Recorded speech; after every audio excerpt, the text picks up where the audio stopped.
From the Sky News Centre, this is Paul Murray Live. G'day, mate, and God love you, Australia. A constant reminder that despite the fact that last night was the budget and tonight we'll talk about the budget in great detail, we'll have a great debate between Stephen Conroy and Bronwyn Bishop, we'll have another heavy hitter in Megyn Kelly. Every now and then Australia gets to remind the people who talk about politics for a reason exactly where they sit in the pecking order. Now, as you know, everyone's got an opinion. It's very technical, and this worked and this didn't work about the budget. You have to make sure that as you rearrange the pain, you don't add to the overall pain. You don't add to the inflation, which is giving us the problems around our cost of living. And the government did the first, it didn't really do the second. The Albanese government is copping plenty of flack for its big spending budget, giving $300 energy rebates to everyone. Jim Chalmers insists this budget isn't about winning votes, but we'll take that with a grain of salt. It would be the first government ever to not want to win votes with a budget. The Treasurer spends big on budget cost of living relief, but Sydney's lowest paid workers have wage rises delayed. If you're struggling to pay your energy bills, you're going to have another $300 on top of whatever the state government's doing, but you are going to pay for it. Either you're going to pay for it or someone else is going to pay for it in higher inflation and other things and higher interest rates. But a little reminder to Albo and to Jim Chalmers, while they think that they are the centre of the universe and the people who talk about them think that they're close to the centre of the universe, and the people who talk about the people who talk about the people think they're close to the almost centre of the universe, Australian television viewers sent a very big message yesterday. Just one of many television shows that people preferred to watch than the Treasurer's speech was this. Oh, yes, come on. So it's got to give a little lateral push, perhaps. Get down. Yeah. Go right a bit for us. Got to be close. Yep. Is it here, Rob? Is it here? Is it here? Is it here? Who cares what the GDP growth rate's going to be? What's going to happen? What's going to happen with the little metal coin? Seriously. Anyway, personally, I prefer the chase. Larry Emder's a dear friend. God love him. Now, the reviews are in, however, for the budget. And this is worth noticing, that while the Treasurer was out there and selling it and kind of trying to pretend that he was selling you sugar when he was really trying to sell you something a little less edible, the people of Australia were exactly where we were when we talked about the budget last night, kind of in a giant, really? We don't want cash. $300. What are you going to do with that $300? That doesn't going to give me food for next week. I think it's just buying votes. That sounds like it to me. The electricity, that's nothing. It's absolutely laughable. So that $300 won't make much of a difference? No. Well, okay. Those are just vox pops, as we call them in the business. They're hardly scientific. They're randomly about who was available when the camera was around. Perhaps the Labor-loving analysts over on Channel 2, they can tell us why this was an amazing budget. Why do high-earning Australians need a subsidy? Multiple parts of our cost of living package. There's a tax cut for every taxpayer and there's energy bill relief for every household. Talked about Middle Australia, but there's a whole bunch of people who aren't in Middle Australia. Why do you need to give energy relief to those people? But I think people are under the pump right around Australia. Yes, but you will acknowledge there are people who are not under the pump. We hear about it a lot. The baby boomers, those people who've won the housing lottery and so on. Why are those people going to get $300 in their pocket? Hang on. Every baby boomer is rich? That may be news to one or two people watching us right now, but, you know. Well, OK, maybe the guy who has seen like 50 budgets in a row, maybe his review is that this is a stunning document that is going to fix all of our problems. Albo's each way bet on our future ahead of his article. Where have I heard each way Albo before?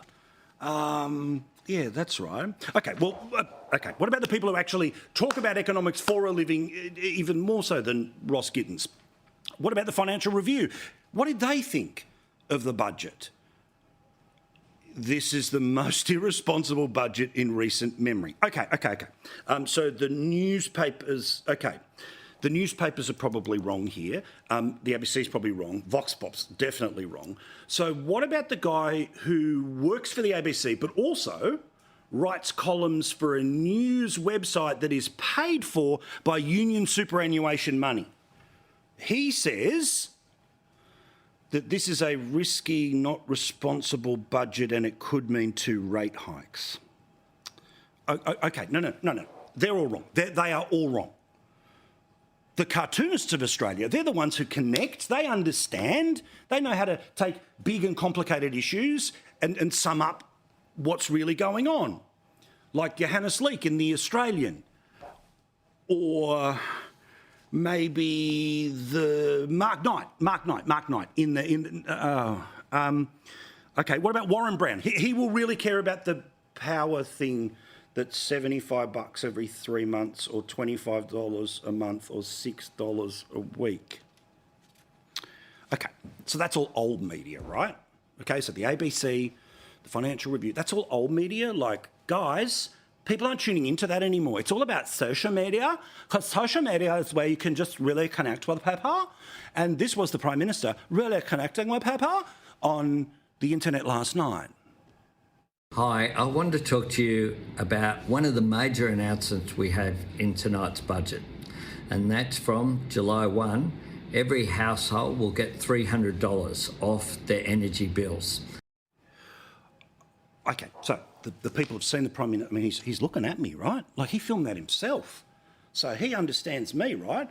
He's got a dog called Toto. Did you also know he's from a single-parent household and he grew up in Housing Commission? I didn't know that until, like, today. So the people responding to that video on the internet who are following the Prime Minister, because presumably they like the Prime Minister, right? $300, yep, that'll go far.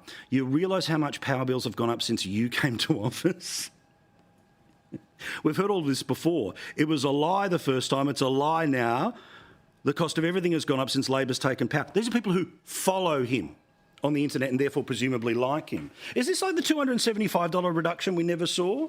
You can't buy your way out of this. Your government drove prices up by far more than you're rebating all of Australians now with taxpayer money. Call the election. Okay, all right. So social media's wrong, mainstream media's wrong, people in the street are wrong, cartoonists are wrong.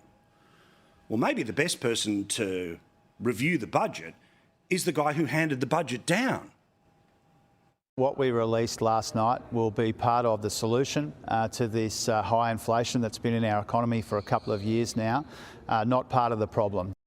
Some of the cost of living package is broad, a tax cut for every taxpayer, energy bill relief for every household, and some of it is targeted, rent assistance, help with cheaper medicines and more initiatives like that.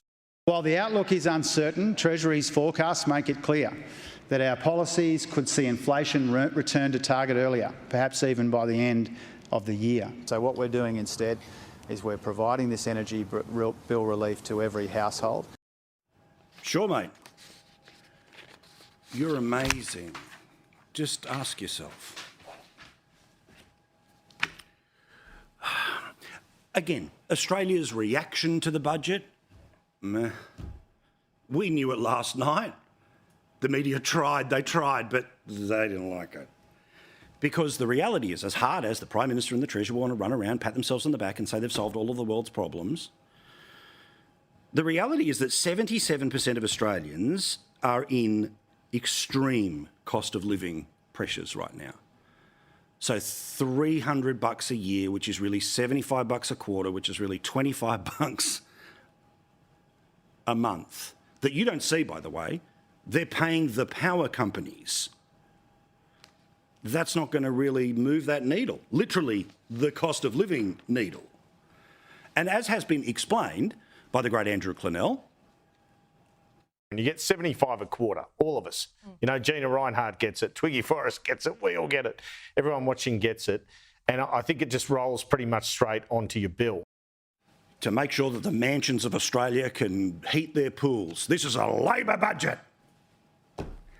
The problem is, one of the reasons why people have gone meh today is firstly, there's no extra money in your pocket.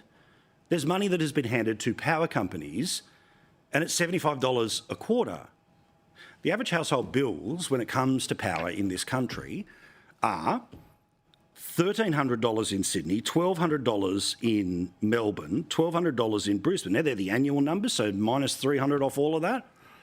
It's still way over $1,000, which is way higher than it was when they came to power. But shh, don't tell anyone. And then again, when it comes to workers, why are Australians a bit, whatever? Because, as Jim Chalmers says, when it comes to the too little too late tax cuts, from July 1, all 13.6 million taxpayers will get a tax cut. And for 84% of taxpayers and 90% of tax-paying women, a bigger tax cut than they would have under the previous government. This is about rewarding the hard work of our nurses and teachers and truckies and tradies, and the 2.9 million people earning $45,000 a year or less who would have received nothing. The average benefit is $1,888 a year, which is $36 a week. Wow. You know when you're driving around listening to your favourite radio station and they've got $100 to give away because you called and you're the secret sound person who guessed and you win $500 and you go, okay. Well, that's how this feels, because it doesn't actually change anyone's life. Because, again, $36 a week, how does that affect the car insurance that you're paying? According to CanStar, the average cost of comprehensive insurance in Australia is $2,100. But thanks for the $36 a week. Oh, yeah, and what about the increases in everything at supermarkets? $36 a week. Doesn't really change any games, does it? Because, as we've seen over the past couple of years, food inflation, meat inflation, dairy inflation, fruit and veg and non-alcoholic beverages up. And again, the meh at $36 a week. Thank you so much, Dr. Jim. If you're trying to pay off a house, or you live in a house and paying rent to somebody who's trying to pay off a house, they, of course, as we've told you many times before, have to find an extra $14,000 than before this government came to power because of the elbow dozen of interest rate rises. Or $29,000 if it's $1 million mortgage. Now, all of this, of course, is not really about changing your life. It's about changing the political fortunes of a government that has let cost of living burn as an issue all the way through 2023. You see, they thought they could distract with a year-long campaign about what words should exist in our Constitution, about the voice. That's why they put $430 million. They didn't add $430 million to charities that were dealing with cost of living. The budget last year took $1,500 off 10 million workers. That's $1,500 that you would get automatically as a tax return. $1,500 that you would automatically get. So you'd be able to have an actual stack of cash to pay off one of the many bills that you haven't been able to because of all of the different squeezes that have taken place. Instead, they are literally spending B4 billions of dollars to not move the needle, to not change your life, so they can have a slogan to turn the polls around. Get ready. It's tried, it's tested, it's focus grouped within an inch of its life, and you will be sick of it, if you aren't already, by the time they finish saying it. A tax cut for every taxpayer, energy bill relief for every household. And we think that every single one of your listeners deserves that energy bill relief, just like every single one of your listeners watching this program deserve a tax cut. There's a tax cut for every taxpayer and there's energy bill relief for every household.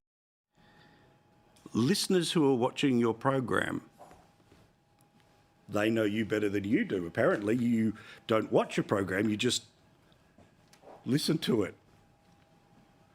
Of course, it's just about the slogan to try to say, we're helping everyone, and if you oppose any of this, then you're against helping everyone. But if the everyone doesn't actually feel the help, then it's just a bumper sticker that they're just going to scream at us. It'll be about as impactful as those people who drive around with the bumper stickers for the past 20 years saying, save our ABC. However, I've got to be fair.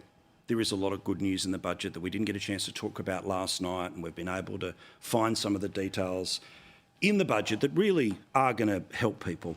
Like they are going to lower taxes on sweet potatoes.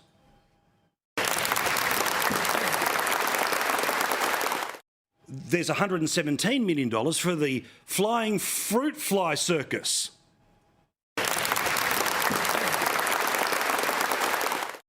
There's more money for the ABC so that they can get kids who live in the bush to send them emails.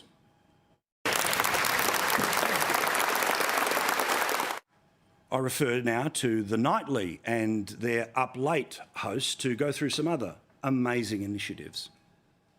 First back-to-back surpluses in nearly 2 decades. Apparently living within our means for 2 years in a row is worth a high five. Yeah, he said this is a budget for the here and now. A responsible budget that helps people under pressure today. Like who? Anthony Albanese. Building 1 million homes is something different. You can't find a tradie for love nor money at the moment. So tax cuts for all, energy rebates and 1 million new homes. And we're meant to believe none of that is inflation. The one page in all that Jim really doesn't want you to pay attention to is this one. That shows that by the end of 2028, our national debt will be over $1.1 trillion, and the interest on that debt each year will be $35.6 billion.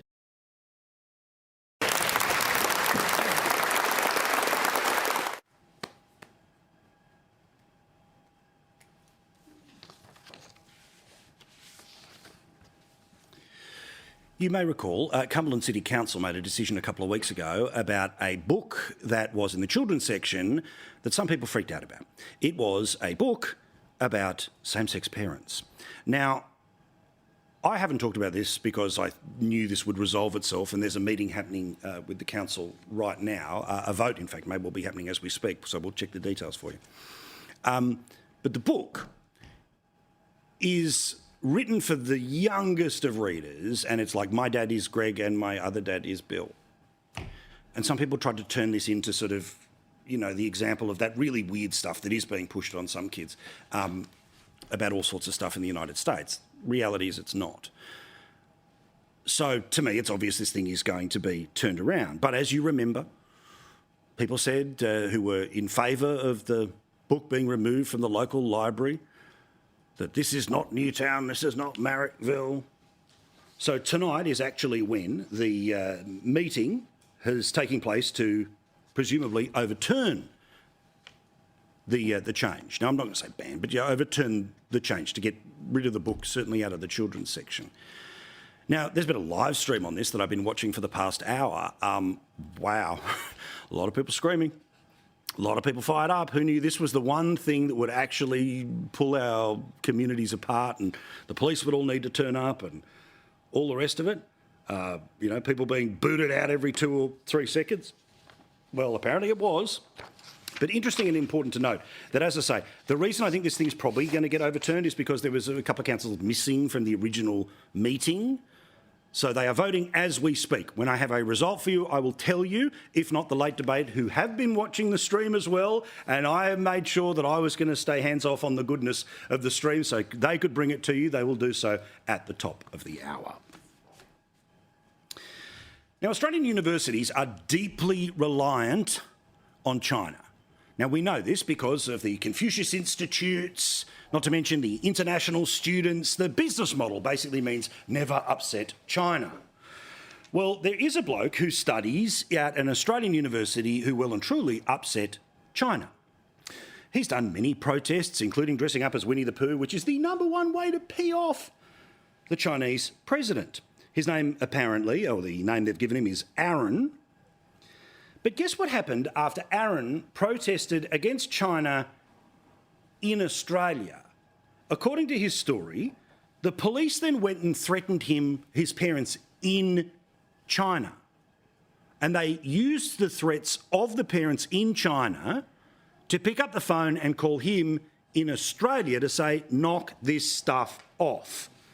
The police threatened my parents about their income and their superannuation, about my relatives' future ability to become public servants or get a job in a national-owned company if I didn't stop. He says once he eventually got on the phone to his parents, it was like they were reading a script. They told me not to attend protests or organise any protests or to use Twitter from Monday to Friday. The University of Sydney student, who prefers to be known by the fake name, as we said, Aaron, he suspects that a Chinese police officer was standing over his parents while they gave him the instructions. Now, we've had plenty of chats about what is and isn't acceptable on student campuses, what protests are allowed and not allowed. But is there going to be any discussion whatsoever about the pressure that is put on students from China who come to Australia via their parents back at home because of what they are doing on a free campus here in Australia? Well, of course, Australia will never stand up to China under this current government, and certainly the leadership of many of our modern universities would have no interest whatsoever in standing up to the Chinese money that is constantly flowing their way. But maybe someone somewhere should ask a couple of questions about this in Senate estimates, maybe call forward the bosses of the universities, and while we're all talking about protests in and around the Middle East, could we also talk about, so how do you protect these people from being able to freely express themselves in this country and not being intimidated by threats to their parents in another country? And if you can't control it, then maybe we should just cut ties with China. Oh yeah, and speaking of our universities, somebody was booted out of the country because they were apparently spying on some of our intellectual property that was being researched in our universities. I'm sure the Prime Minister will talk about that when he rolls out the red carpet for the Chinese Premier. Oh, that's right, zero chance. A couple of big things I want to talk about out of the United States. Now, of course, Donald Trump in court. This thing has gone on for weeks and weeks and weeks. And I'll be honest with you, if I'm a little weirder tonight than I may normally be, it's because I didn't sleep all night. After being so pumped up after the budget, I sat and watched the Michael Cohen stuff, and I didn't get to sleep until like after the kids left for school this morning. So it was a long night. But it was fascinating watching Michael Cohen because the prosecution is using Michael Cohen as the key person to be able to turn around and say Donald Trump knew everything, and therefore Donald Trump knew how the payments to him, which went to Stormy Daniels, were being accounted for in the business.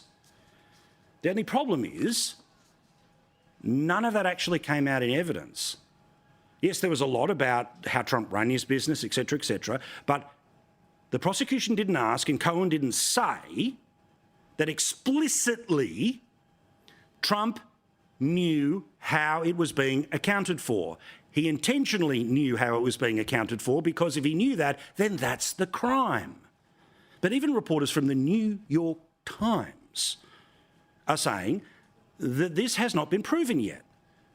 Now, what's fascinating about watching this, if you get the chance in the middle of the night, as I do and have been, is American cable TV just has a whole bunch of people out the front of the court, and then they've got a whole bunch of people who used to work for prosecutors around the country, all just feverishly agreeing about how everything's being constantly proven. But the reality is that, and I followed many days and I've had many kind of sleepless nights trying to follow the details here.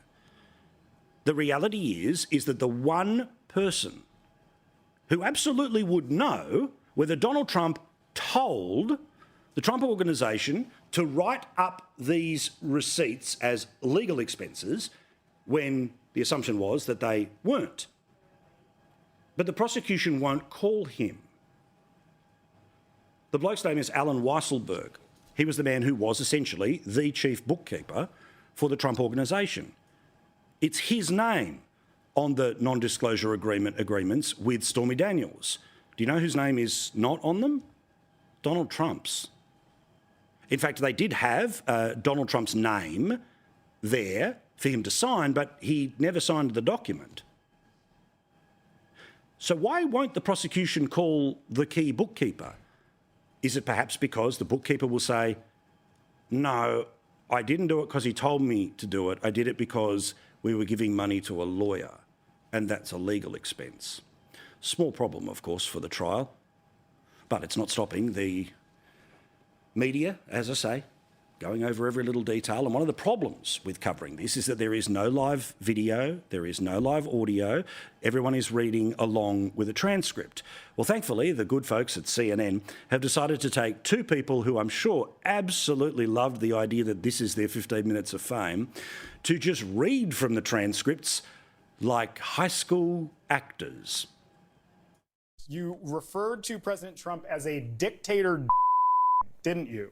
Sounds like something I said. And on that same TikTok, so again, on April 23rd, you referred to President Trump when he left the courtroom. You said that he goes right into that little cage, which is where he belongs, in an effing cage like an animal. Do you recall saying that? I recall saying that. That's a dramatic reading, Abby. Yeah, I mean, that's kind of how it went down. But that's not the best that CNN has done. You see, what they just did then was just read and show you photo of person, photo of person. They did that because they had been absolutely humiliated by their first attempt at this, where literally you watch two people reading a script like they're rehearsing for a TV show. Did he say anything to you at that time about how this might be viewed if it got out? Yes. What did he say in substance? He said to me, this is a disaster, total disaster. Women are going to hate me because this is really a disaster. Women will hate me. Guys may think it's cool, but this is going to be a disaster for the campaign. Fun to watch, right? That's not the reason that I had the sleepless night. It's the actual live, what's happening right now coverage. But at least when it was Prince Harry, they hired actual actors who kind of sounded like them, instead of just, you'll do, read it. Of course, Trump, each and every day, he speaks at the start and the end of the court day. Now, I think he's at his best when he's basically talking about election stuff, but most of the time it's just reading people who agree with him about the court case and the judge this and the prosecutor that. But I wanted to show you something, which is the opinion polls. Now, right now, there is a tendency for you to hear a lot of polls which are Joe Biden versus Donald Trump. It's 2 points here, it's 5 points there. But just like an Australian election, there are not just two candidates on the ballot paper. Instead, most states have many more than just those two people running for president. And obviously, Robert F. Kennedy Jr. is a significant factor where his vote will be high here and low there.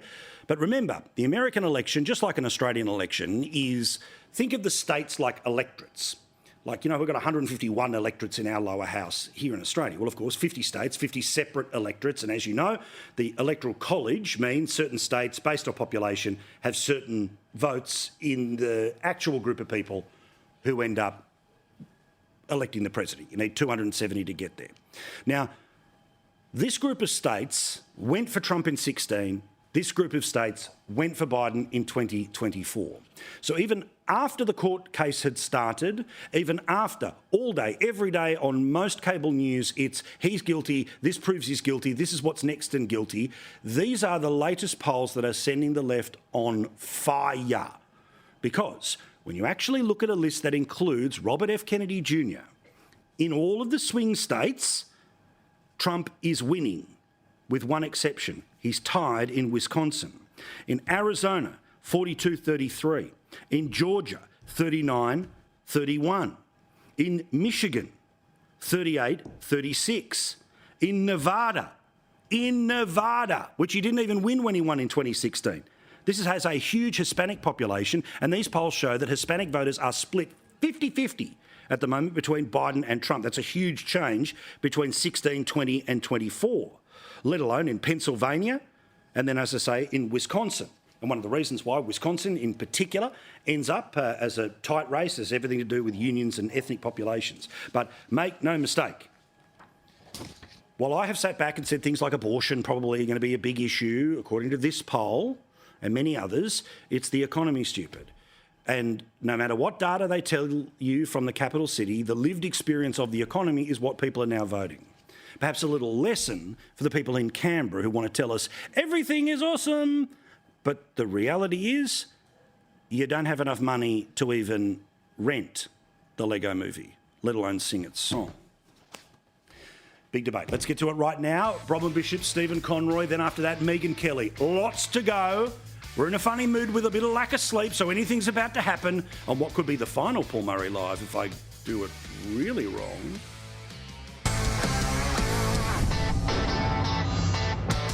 Oh, I've been pumped about this tonight, which is to have the conversation with none other than Bronwyn Bishop and the wonderful Stephen Conroy, round two after our little ding-dong last night.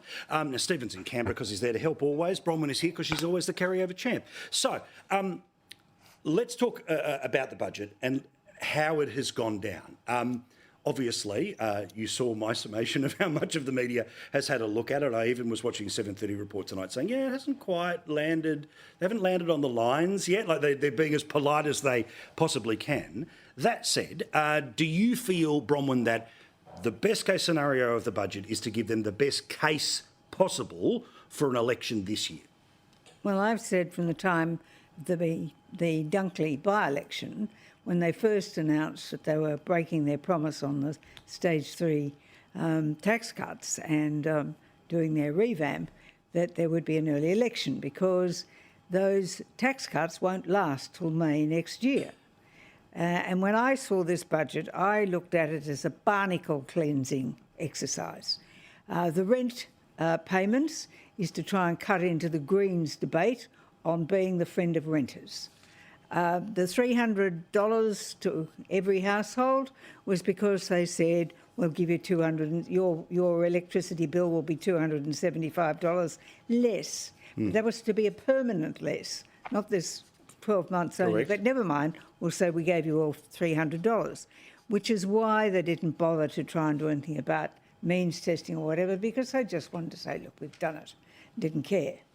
And then, of course, when you look at the rest of the budget, they're trying to create a new narrative, which is we care about manufacturing in Australia and we're going to do good things here. But of course, again, Twiggy Forrest is the big winner. I've never seen a man with his hand out so often.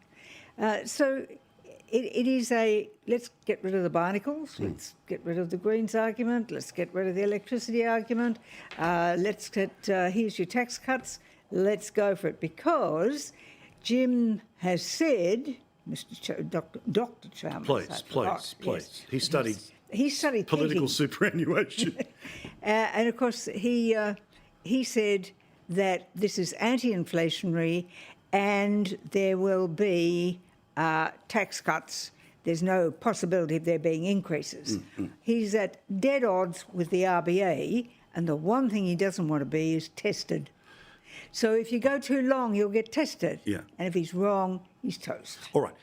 Stephen, that said, while no doubt we can do the fighty thing in a second, clearly what this budget was about creating a line that every Labor MP and every Labor candidate at one point in time is able to look somebody in the eye who maybe was watching Tipping Point or Farmer Wants a Wife or Home and Away or in compulsory voter land, right? They're not counting the grains of sand on the beach like we do, and I love what we do, but we know that there's an awful lot of people who would prefer to not vote than to be forced to vote. In the end, they turn around and they've got this tax cut for everyone, power cut for every household. Do you think that is as potent as it may seem to be if the lived reality of your life circumstances doesn't actually change? Look, Paul, I think there's a couple of different points you've made there. So you and I have, over the last few years, enjoyed election nights, and then we've enjoyed talking about what's going to be the poll reaction. So I'm talking about over, the Scott Morrison last few years and ours. And what you've consistently seen is that there's been no, post-budget bump. I mean, maybe 10 years ago, before media splintered in the way it has with social media, that enough people were watching on a given night that they actually absorbed it on the night and felt positive or negative about it.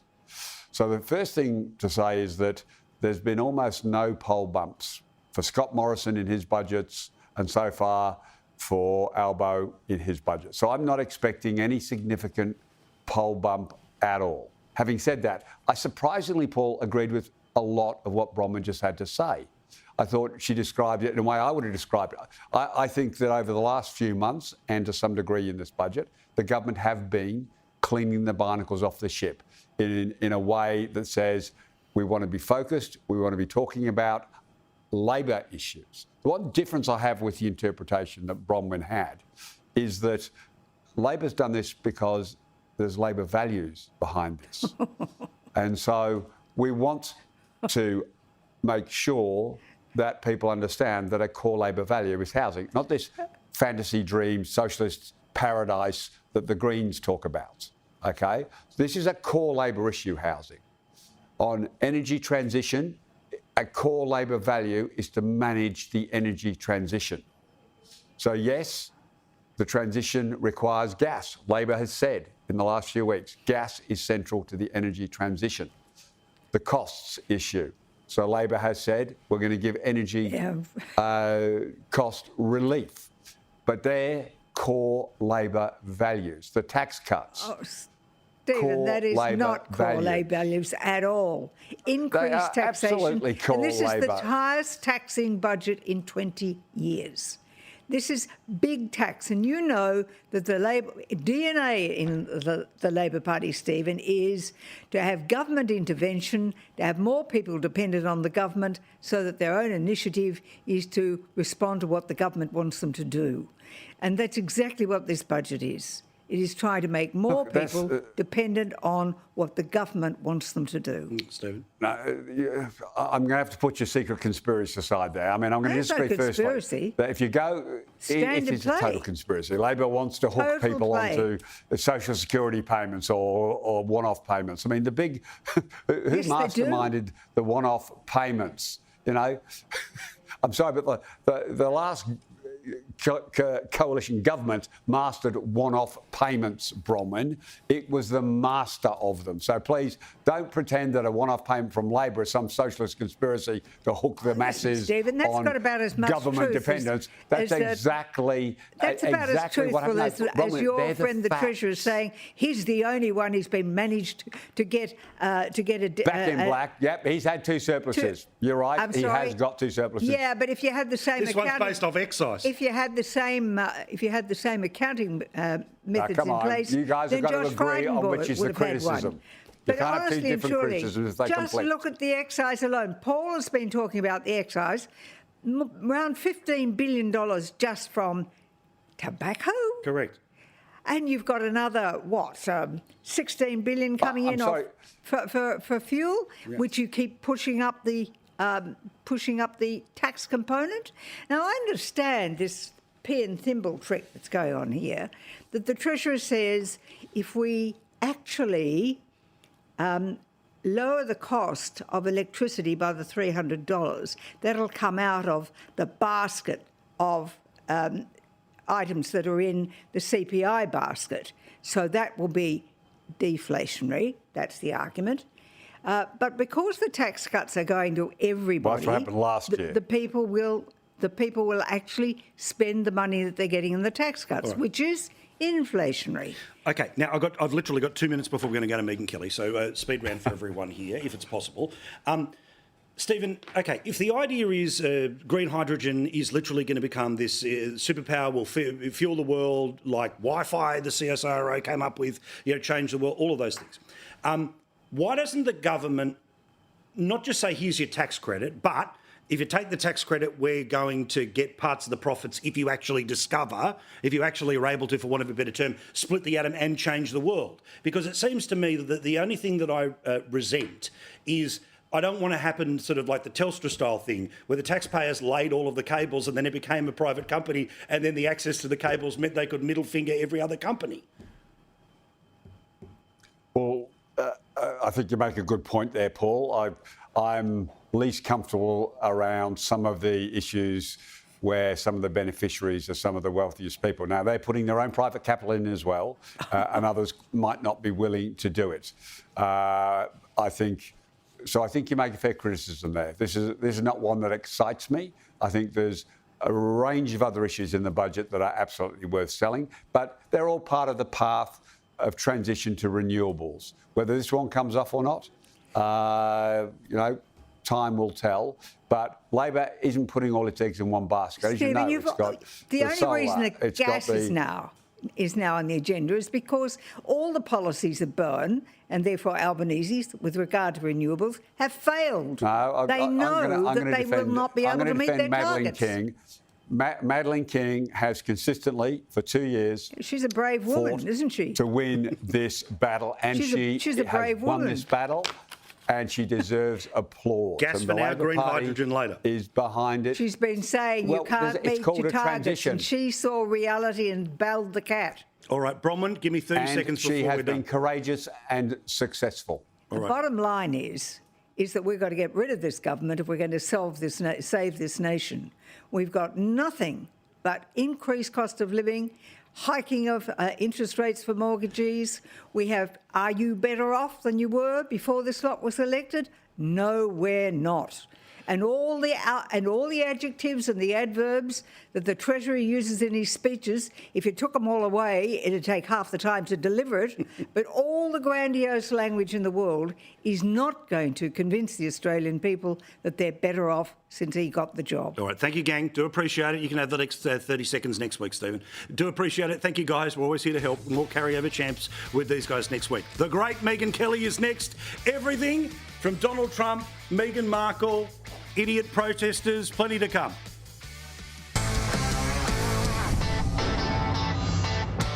My favourite time of the week to talk to one of our favourite people in the world, the wonderful Megyn Kelly from the United States, host of the Megyn Kelly Show. You can find a lot of those highlights on YouTube or podcast, or if you're in the States ever, on Sirius XM. You're looking sharp, my friend.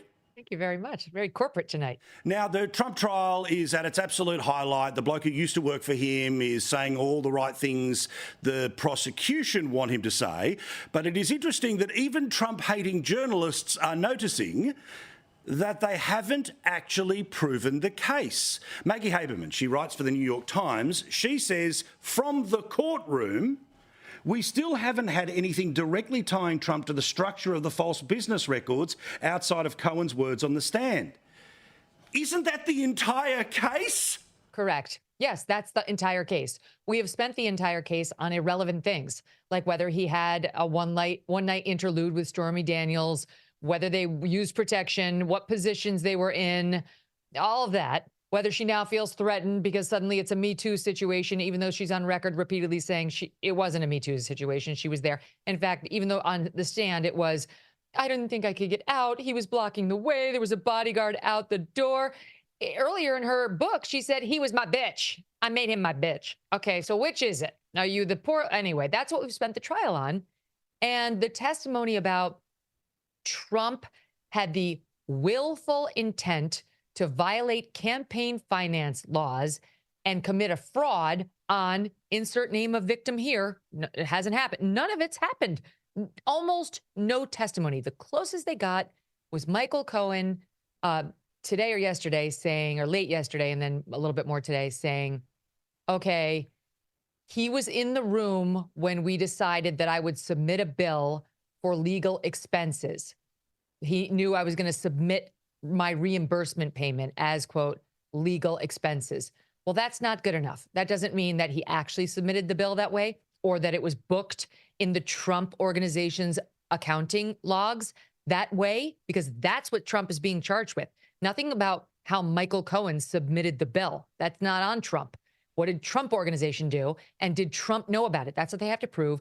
And that it was a willful, meaning cognizant, violation of law. Trump knew it was illegal to document it however he did and did it anyway. That they have not proven that. Now, if the reporter from the New York Times says they haven't made the case, surely there is at least one of 12 people who maybe didn't even vote for Donald Trump who can see they haven't proven their case yet. You're so cute. We'd like to think that. There's very little evidence in the past to suggest that a partisan jury in dealing with a partisan man will come out with anything other than a partisan verdict. And the reason I say that, not to disparage the jury, but what's going to happen here, Paul, is this case will be made or broken by the jury instructions. And that argument hasn't entirely played out. We have yet to see what they're going to be, but a lot of it has played out. This judge did not want to hear from an election law expert on what campaign finance law really does require. in order to prove that the expense at issue falls within its purview. But we've had that kind of expert on. We had the guy who ran the FEC, Federal Election Commission, which is the group that would enforce this law against Trump, but declined to do so here because they did not see a campaign finance violation. And what this man said was all this testimony about what was in Trump's head. It was to protect Melania when he paid off the porn star. No, it was to help his electoral chances. Oh, it's dual purpose. Well, that's helpful to Trump. No, the prosecution has proven that it was all about the campaign. That's good for them. Is irrelevant. The relevant question, the only relevant question is, what is the nature of this payment? Is this kind of payment a kind of payment that is only ever made to advance one's campaign, or might it be used outside of the electoral process? Well, hush money payments have been used since the dawn of time to keep women quiet about extramarital affairs, and thus it is by definition not a campaign finance expense, and therefore the underlying basis for this entire criminal prosecution comes up empty because there is no campaign finance violation. No laws relating to campaign finance were even arguably violated, but the jury is not going to be told any of that. Speaking of poor and downtrodden, Harry and Megyn, there's some trouble with their charities in the United States. Yeah, well, their charity, Archwell, has been notified that it is delinquent with respect to its tax returns and filings. And not only is it now stopped from raising future money, but it's stopped from spending money right now. And if they don't pay up immediately, they could be under serious investigation. What they're claiming is, oh, the check was lost in the mail. I don't believe that. I don't believe that for 1 minute. That's not how taxes are filed these days. Snail mail by a corporation that's a charity? No, it either gets filed electronically or it gets FedExed with a return receipt requested where it can all be tracked. You want me to believe that somebody put it in the snail mail with a little stamp and it just got lost? That's a lie. I'm just going to say it right now. I believe they're lying because they're humiliated. And I don't know why they didn't file the tax return. It's probably because the person likely running that branch of Archwell left in tears because Megyn was so mean, like most of the employees who work for her. But that's just speculation on my part. I can tell you this, that according to the reporting, last year, for the year in question, we do know that their donations dropped from some 12 million in year one down to 2 million. And so the donations have dried up. And even those, Paul, are astroturf because the 2 million reportedly came from just two major donors. Two people donated about half of each one of those, those millions. And so she's got this massive charity that she wants us to believe she's the next royal family, only West Coast, based on two donors giving her two donations that are apparently so paltry and pathetic she doesn't even want to file her tax returns so we can actually see exactly where the money went. I smell a rat, and I look forward to this story developing with great anticipation. Also, I'm a little bit fascinated, right? The mother was born in America. The father was born in America. But Megyn is now telling us that she's 43% Nigerian? This is the most ridiculous. This is the same woman who said, I never even considered my blackness until the British tabloids started to make a thing out of it. Never even. Now she's like, I am Nigeria. Fellow women, hear me roar. I mean, who is she kidding? She's as white as I am. And she's over there like leaning in. Now I'm the face of the black woman. Okay. How much time did she have for this when she was on Suits, when she was doing the Tig, when she was trying to land the ginger from the royal family to marry her? Apparently none, by her own admission. But now she wants us to believe, okay, she's Nigerian and she's going to, I'll believe it when I see it. I look forward to all the time she spends in Nigeria helping the Nigerian people. Good night and good luck, Megyn. All right. Thanks, Paul.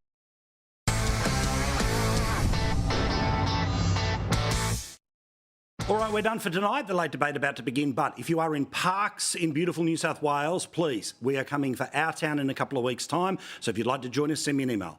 ourtown@skynews.com.au. Here's the late debate.